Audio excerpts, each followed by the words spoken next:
Allez, on parle de cette prévision de croissance pour cette année du gouvernement de 6%. Est-ce qu'elle est encore crédible? Bonjour Mathieu. Bonjour David. Mathieu Plane, directeur adjoint du département d'analyse et prévision de l'OFCE. Bruno Le Maire donc n'en démord pas. C'est 6%, ça reste 6% malgré le reconfinement qu'il ne faut plus appeler confinement. Le ministre donc maintient son objectif de croissance pour 6% cette année. Est-ce que cette prévision maintenant quand même un petit peu de plomb dans l'aile parce que ce reconfinement touche quand même l'équivalent de 40% du PIB de la France? Et alors un peu de plomb dans l'aile, oui forcément, elle a un petit peu de plomb dans l'aile. Elle lui dit que non. Hein. Oui mais alors 6%, ça va de 5,6 à 6,4. Hein. Donc ça donne quand même une fourchette assez large, hein, parce qu'un point de PIB, c'est quand même beaucoup. Hein. Donc est-ce que c'est un petit 6%, un gros 6%? En général, on se bat quand même autour de ces chiffres-là. Donc quel est le scénario de base déjà de Bercy, hein? Est-ce que c'était un gros 6 ou un petit 6? Donc est-ce qu'on bascule sur 6 ou 5? C'est quand même quelque chose d'important. Et pour le moment, on va dire que la prévision de 6% intègre finalement quelque chose d'assez light, hein, parce qu'en réalité, si on prend 4 semaines de soi-disant confinement sur 42% du PIB, il faut voir que c'est quand même une hypothèse, c'est sous l'hypothèse que ce soit que 4 semaines et que ça ne touche que 40% du PIB. Et quoi. Sous cette hypothèse, parce que moi je trouve, on voit 90 000 commerces fermés tout le temps, quand même.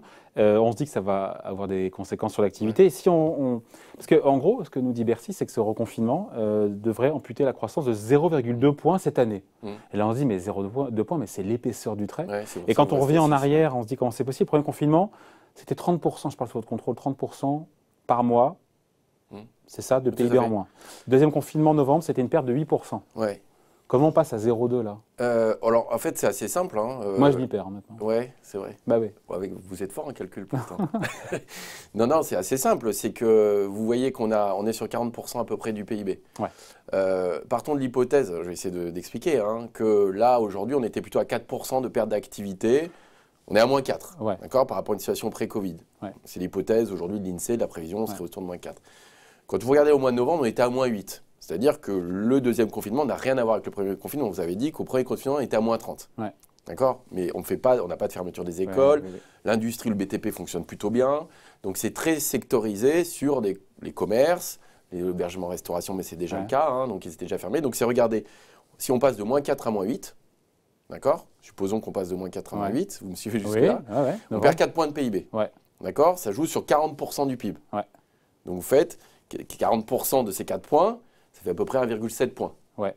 Donc vous perdez 1,7%. Bah oui, mais c'est pas 0,2. Oui, mais c'est sur un mois. Donc c'est 4 semaines sur 52 semaines. Vous faites 4,52e. Ah, donc Bercy a raison. Et donc vous arrivez à même un peu moins de 0. Vous arrivez à... Donc ça veut dire qu'en gros, ce troisième confinement, s'il reste circonscrit au département et aux régions actuelles et uniquement plafonné sur 4 semaines, ça retire quasiment rien. Alors, 0,2 c'est pas rien, hein, parce que 0,2 c'est 5 milliards.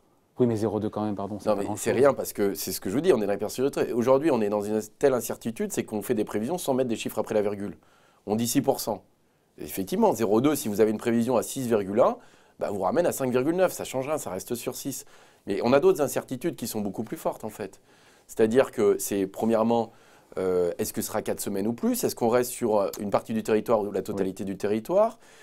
Est-ce qu'on va durcir les mesures, parce que là, on espère qu'avec les mesures qui ont été prises, ça va diminuer l'épidémie, mais on n'est pas sûr du tout. Peut-être qu'il va falloir mettre plus de restrictions. On a la campagne de vaccination qui est essentielle. Donc, il faut quand même arriver à une immunité collective d'ici cet été. Donc, ça suppose tout ça. On a aussi nos relations avec nos partenaires commerciaux. On a les politiques budgétaires. Donc, on a un environnement qui est extrêmement incertain. Donc, dit autrement, ces 6% de croissance cette année restent accessibles, atteignables, si, et je vous laisse terminer la phrase. Si, effectivement, on en reste là. Si on en reste là, si on arrive à une campagne de vaccination qui arrive quasiment à terme d'ici cet été, et si on n'a pas de comportement de ce qu'on appelle de second tour. C'est pour le moment, on a l'impression que l'économie est quand même relativement bien préservée, qu'on a des faillites qui sont quand même très limitées, qu'on voit que jusqu'à présent, en tout cas, on se base beaucoup sur ce qui s'est passé sur les mois précédents, que quand on lève les mesures sanitaires, la consommation en France repart fortement, et donc on suppose ça. Ça veut dire qu'on ne met pas d'épargne de précaution, c'est qu'on n'a pas finalement une incertitude qui générait moins d'investissement, moins de consommation. Quand on rouvre l'économie, boum, les gens consomment. Voilà, en gros, on fait quelque chose d'assez mécanique en disant on ferme, ça baisse, on connaît les secteurs où ça baisse, on rouvre, les gens retournent au restaurant, vont au spectacle, etc. Et le tourisme s'adapte petit à petit en fonction de la campagne de vaccination en France, mais aussi dans les autres pays. Et donc c'est comme ça que vous arrivez à 6%, ce qui est effectivement, quand on fait la prévision aujourd'hui, on arrive assez facilement à ce 6%, assez facilement entre guillemets.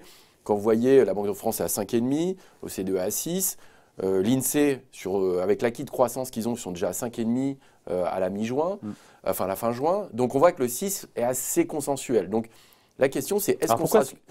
La question c'est, elle est sanitaire, hein. C'est est-ce que 4 semaines sur les territoires qui ont été annoncés sera suffisant ou pas? Si c'est le cas, on peut encore espérer 6%. Ouais, parce que quand on écoute le MEDEF ou la CPME, pour eux, le 6% de croissance, ils ne semblent pas du tout partagés, encore une fois. Hein. Alors, je pense qu'il y a quand même un petit rappel à faire sur ce que ça veut dire ce 6%. Hein. On part de moins 8,2. Ça, c'est ce qui s'est passé en 2020. Ouais. Donc, on part d'une situation qui est très dégradée. Donc, ça veut dire qu'on récupère une grande partie de ce qui a été perdu. Mais si vous regardez, en fait, clairement, 2021 avec 6%, vous avez une perte d'activité moyenne de 3% par rapport à une situation pré-Covid. Ouais. Je rappelle juste ce que ça veut dire, 3% de perte d'activité. C'est l'équivalent du choc qu'a subi la France après la crise des subprimes en 2009. On a perdu 3%. Donc en fait, on passe d'une situation catastrophique, très catastrophique, à une situation un peu moins catastrophique, mais équivalent à une crise des subprimes, hein, qui est quand même la plus grande crise qu'on ait connue d'après-guerre. Donc attention, ce rebond ne veut pas dire que c'est les 30 glorieuses. Hein. Ouais. On continue à accumuler des pertes, mais ces pertes d'activité sont moindres qu'en 2020. On remonte à la surface. Donc en cas d'extension, encore une fois, d'autres régions, d'autres départements, et plus long et sur une durée plus longue, ça changerait là pour le coup clairement la donne. Tout à fait. C'est-à-dire que le déterminant fondamental du scénario de croissance, il y a deux choses. Hein. C'est effectivement le calendrier sanitaire et donc ce qu'on appelle ces mesures prophylactiques et leur évolution. Donc savoir est-ce qu'on les étend. Pas dans le bon sens à court terme. Ce qui a priori, vu l'évolution de l'épidémie, la question qui peut se poser, c'est est-ce que au regard des contraintes, d'ailleurs le gouvernement, le président ne souhaite pas qu'on appelle ça un confinement. Donc effectivement, ce n'est pas un vrai confinement. Ça reste très limité. Est-ce que ça sera suffisant pour réguler l'évolution de l'épidémie ou est-ce qu'il va falloir durcir? Est-ce qu'il faudra l'étendre à d'autres territoires? C'est la question qui se pose aujourd'hui. Et puis après, il y a tout l'accompagnement budgétaire. C'est-à-dire qu'aujourd'hui, Bercy accompagne quand même assez bien d'un point de vue budgétaire de façon à limiter la casse économique et sociale. Nouvelles aides pour les commerces fermés, 1,2 milliard d'euros en cumulé, nous dit Bercy. Ça sera suffisant pour compenser le manque à gagner ou c'est un dispositif qu'il va falloir continuer à muscler? Alors, il y a toujours cette question, c'est est-ce que c'est suffisant pour couvrir l'ensemble des coûts fixes? C'est-à-dire qu'on voit que ces secteurs-là sont très impactés. Pour les petits, ça va, en fait. Pour les petits, ça va parce qu'on voit que ça permet de couvrir les coûts fixes. Mais à partir du moment où vous avez des plus grosses structures, c'est plus compliqué parce que vous avez toutes les charges qui sont liées, bien sûr, au bâtiment, mais aussi au matériel, les matériels de transport, les investissements que vous avez réalisés. Et il est possible que ce soit insuffisant. On voit que, et ça, c'est quand même un point important, hein, c'est que 2020 laisse des traces en réalité. Et c'est ça qui va être compliqué. C'est-à-dire, premièrement, on voit 8% de perte d'activité. En gros, les pouvoirs publics ont accepté, ont mis en place des choses qui font que 2 tiers du choc a été absorbé par les finances publiques, mais reste un tiers. Et ce tiers porte essentiellement, et même uniquement sur les entreprises, en gros, d'un point de vue macroéconomique. Notamment celles qui sont dans les secteurs. Voilà. Et vous avez en fait 70 milliards, exactement. Vous avez 70 milliards de pertes sur les entreprises. Et si vous regardez, globalement, vous avez à peu près 25% de l'activité, donc 25% du PIB, qui fait les 3 quarts de ces pertes. Ouais. Et donc, c'est les commerces, c'est l'hôtellerie-restauration, c'est les services de transport, et c'est tout ce qui est activité de spectacle, culturel, loisirs, etc. On n'en parle pas beaucoup, on finit là-dessus. Les faillites, vous l'évoquez à demi-mot, Mathieu. Les économistes de la COFAS, ils nous disent quoi? Ils nous disent que sur les 22 000 faillites d'entreprises qu'on n'a pas eues, qu'on a évitées l'an dernier, du fait de toutes ces mesures de soutien aux entreprises, beaucoup touchent des entreprises qui ne sont pas viables. Et donc, dont la faillite devrait, nous disent-ils, se matérialiser d'ici 2022. Ça, c'est un frein aussi au rebond. Oui. C'est un frein au rebond, j'irais même un cran plus loin, c'est qu'on va avoir quasiment un phénomène de rattrapage naturel, parce que finalement, l'économie a été mise sous cloche et les faillites aussi. Mais quand on voit, effectivement, même en 2019, qui n'était pas une mauvaise année, on n'était pas dans des situations qui étaient catastrophiques, on avait plus de faillites. Ça veut dire plus de chômage? Parce qu'il y avait... Alors, plus de chômage, oui. Après, c'est un peu compliqué parce que des faillites, on peut avoir des faillites, mais aussi des créations d'emplois par ailleurs dans d'autres secteurs.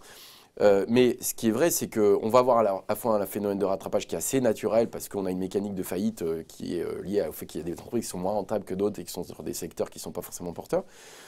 Mais surtout, ce qui va être beaucoup plus inquiétant, et à mon avis, c'est là le gros point noir, c'est la dette privée accumulée. C'est-à-dire qu'il y a la question de la dette publique, mais elle est beaucoup plus facile à traiter à court terme. Mais à court terme, la question du PGE, Donc on a 135 milliards de prêts garantis par l'État qui sont concentrés dans des entreprises dont les secteurs qui sont fragiles.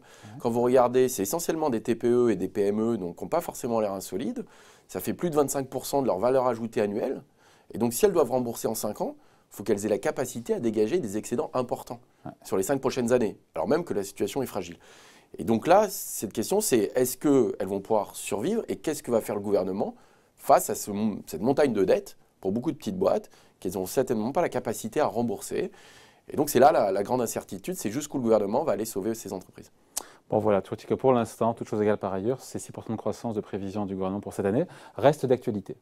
Un peu je pense que c'est un petit 6, mais on n'a pas suffisamment d'informations aujourd'hui pour vraiment changer radicalement les choses. Mais quand on voit la trajectoire, a priori, de restrictions, encore une fois, qui nous attend avec extension à d'autres départements et peut-être plus longue que 4 semaines, ça plaide pour un tout petit 6, voire moins. Tout petit 6, éventuellement, peut-être même un scénario alternatif un peu plus négatif. Qui évoque d'ailleurs la Banque de France. Qui évoque la Banque de France. Ils ont un scénario qui est très négatif, qui est à 4. 3 ou 4, même 3 je crois. Ouais.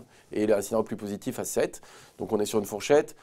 Alors le 3, ce serait vraiment l'idée que la vaccination ne marche pas et que les variants finalement reviennent, c'est-à-dire que les vaccins ne sont pas suffisants et qu'on reste finalement sous une situation… On n'en est pas là non plus. On n'en est pas là non plus. Donc le scénario à 6 reste assez d'actualité, mais on va dire que c'est plutôt un petit 6. Bon voilà, merci beaucoup. Explication signée Mathieu Plane, directeur adjoint du département analyse et prévision de l'OFCE. Merci Mathieu. Merci David, à bientôt.